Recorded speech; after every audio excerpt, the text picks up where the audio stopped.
교수님? 경쟁자는 당연히 경쟁자죠. 왜냐면 본선에 둘 다 나가서는 이 야권이 이길 확률은 없으니까 정권 교체를 바라는 그 다수의 국민들의 그 욕망을, 그 열망을 배반하게 되니까 경쟁자인 건 맞지만 또 문재인 후보는 공동정부를 제안했었고 또 안철수 후보도 과거에 자신이 해놓은 말이 있어요. 예를 들면 한나라당이 재집권하는 거 막아야 된다, 이런 말들을 했기 때문에 이제 결국 협력하는 관계가 되기 때문에 사실 그동안 정치권에서 경쟁자다 그러면은 남을 깎아내리는 경쟁을 했거든요.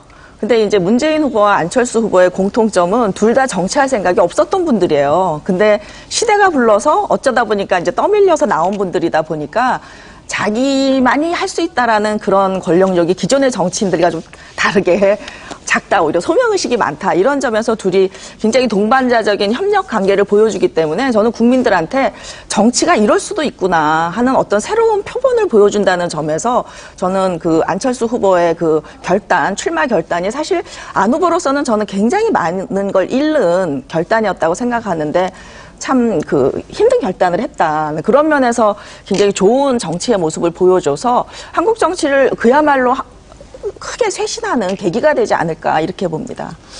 아까 제가 처음에 서두를 이렇게 새누리당과 박근혜 후보에게 굉장히 깝깝한 좀 국면이라고 말씀을 드렸고 사실은 좀 그렇다고 생각을 합니다. 그런데 다른 한편으로 일말하였던 새누리당 입장에서 보면 아마 어떤 서광이라고 할까, 이게 뭐냐 하면 잘하면 지금 삼각 구도가 끝까지 갈 수도 있겠구나, 이런 좀 생각을 할 수 있는 그 가능성이 좀 많이 생겼다고 보여집니다. 그건 우선 박근혜 후보가 주춤한 사이에 문재인 후보가 많이 올라와서 지금은 세 사람 사이의 그 득표율 차이가 그렇게 많이 안 난단 말이에요. 그러니까 삼자 구도가 되더라도 아마 지금 야권에 있는 두 사람 중에 누가 될 수도 있다는 생각을 우선 할 수 있게 된 측면이 하나 있고, 또 하나는 문재인 안철수 후보 사이에 사실은 얼마 전까지만 해도 차이가 굉장히 많이 났었는데 이젠 두 사람 사이도 굉장히 비슷해졌어요. 이게 두 사람 사이가 비슷해지면 단일화를 하는 그 방법 자체가 굉장히 어려워져요. 굉장히 복잡해집니다, 이 게임이. 그래서 두 사람 단일화도 쉽지 않다.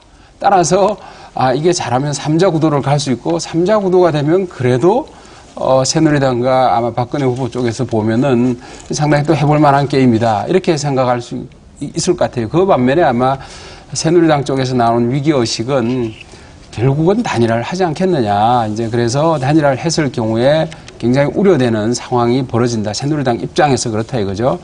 지금 그런 상황에 처해 있어서 이게 사실은 아직 우리가 이걸 예측하기가, 이게 사실 단일화가 당연히 될 거라고 생각을 했는데 안 될 수 있는 가능성, 그런 변수들도 꽤 많이 생기지 않았나. 지금 이 문제가 제기된 것 같고, 아마 오늘 이 토론에서 아마 핵심적인 주제 중에 하나가 아마 단일화가 되느냐 안 되느냐가 아닐까, 이런 생각이 좀 듭니다. 네? 예, 그런데 저는 그런 프레임으로 사실은 정치를 보는 게 조금 갑갑하고 안타까운 게 있어요. 그러니까 저는 그렇게 생각합니다. 안철수 후보하고 문재인 후보가 지향하는 목표 측면에서는, 예를 들어 복지라든가 여러 가지 지향하는 정책 목표 측면에서는 유사한 부분들이 상당히 많은데 가는 과정에 있어서 서로가 좀 많이 다르다라는 생각을 합니다. 이를테면 안철수 후보는 정치 쇄신이 되어야만이 우리가 함께 할 수 있지 않느냐라는 이야기를 이미 해놨어요. 근데 그럼 그 정치 쇄신 내용이 뭐냐 지금 많이 물어보고 계시는데, 내용은 사실은 대단히 상식적인 것입니다. 물론 구체적인 것들을 이번 일요일부터 이렇게 쭉 내놓는다고 합니다만은, 상식적이라는 게 무슨 얘기냐면은 정치가 우리의 문제를 풀어갈 수 있는 과정이 돼야 된다는 거죠. 근데 그런 과정이 되기보다는 그동안에는 정치가 오히려 우리의 갈등을 격화시키고 풀어나가지 못하고 있는데, 그 이유는 예를 들어 계파 정치라든가 지역주의 정치라든가 이런 많은 문제들이 있었다는 거죠.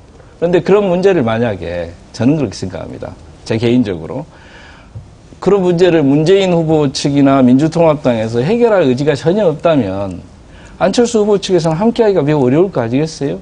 그런 문제는 저는 여전히 있다고 생각합니다. 다만 한 사람의 개인이 권력적으로 내가 양보한다 안 한다의 문제가 아니라 이 나라의 문제를 어떻게 풀어갈 것인가에 대해서 생각을 서로 달리할 수도 있다, 이런 얘기죠.